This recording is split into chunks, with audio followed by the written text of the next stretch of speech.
லாஸ்ட்டாக கரூரில் ஒரு பெரிய துயரம் நடந்துச்சு. அது மேக்ஸிமம் இங்கே எல்லாருக்கும் தெரிஞ்சது தான். இங்கே நிறைய பேர் யோசிக்க வேண்டிய விஷயம் நிறைய இருக்குது. அதாவது ஒரு கூட்டம் நடக்குதுன்னா அது பாதுகாப்பு கொடுக்க வேண்டியது போலீஸோட கடமை. அதுவும் அந்த ஆட்சியில் இருக்கிறவங்களோட கடமை.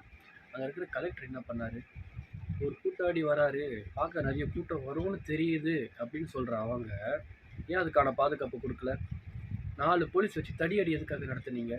அதில் ஒரு 20-30 பேர் கல்வீச்சு நடத்தியிருக்காங்க. அது யார்? ஒரு நார்மலாக ஒரு விஷயம் நடந்துச்சுன்னா வர்றதுக்கு முன்னாடியே மினிஸ்டர் எப்படி அங்கே வந்து நின்னாரு ஹாஸ்பிட்டலுக்கு? சிஎம் உடனே அறிக்கை விடுறாரு, நான் இதோ வருகிறேன் நைட்டு கிளம்பி அப்படின்ட்டு. கள்ளக்குறிச்சியில் நடந்த ஒரு 70 பேர் செத்ததுக்கு ஒருத்தனும் வரல.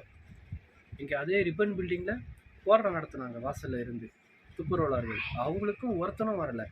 ஆனால் இங்கே ஒரு விஷயம் நடக்குது அப்படின்னா அதை நான் வரேன் உடனேன்றது ரொம்ப கேள்விக்குறியாக இருக்குது. அதை விட மிகப்பெரிய கொடுமை, இந்த அன்பில் மகேஷ் அழுதது பார்த்துருப்பீங்க நிறைய பேர்.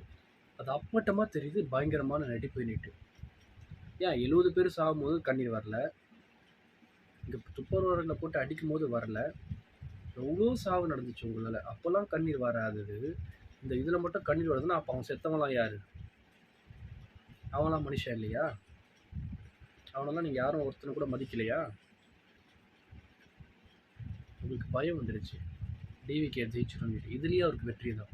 ஏன்னா எந்த கட்சிக்கும் செய்யாத ஒரு விஷயத்த நீங்கள் ஒரு வளர்ந்து வரும் புது கட்சி, இன்னும் ஒரு எலெக்ஷன் கூட பார்க்காத ஒரு கட்சியை வளர விடக்கூடாதுன்னு நீங்கள் பண்ணுற மிகப்பெரிய சம்பவம், உயிரிழப்பையே பண்ணிட்டீங்க. அந்த உங்கள் பெரிய பயத்தை அதை காட்டுது. இது எல்லாமே அவருக்கு ஓட்டாக மாறும். நீங்கள் அவர் பக்கம் திருப்போம்னு நினச்சது எல்லாமே உங்கள் பக்கம் திரும்பும். நீங்கள் வரப்போகிற தேர்தலில் பார்ப்பீங்க.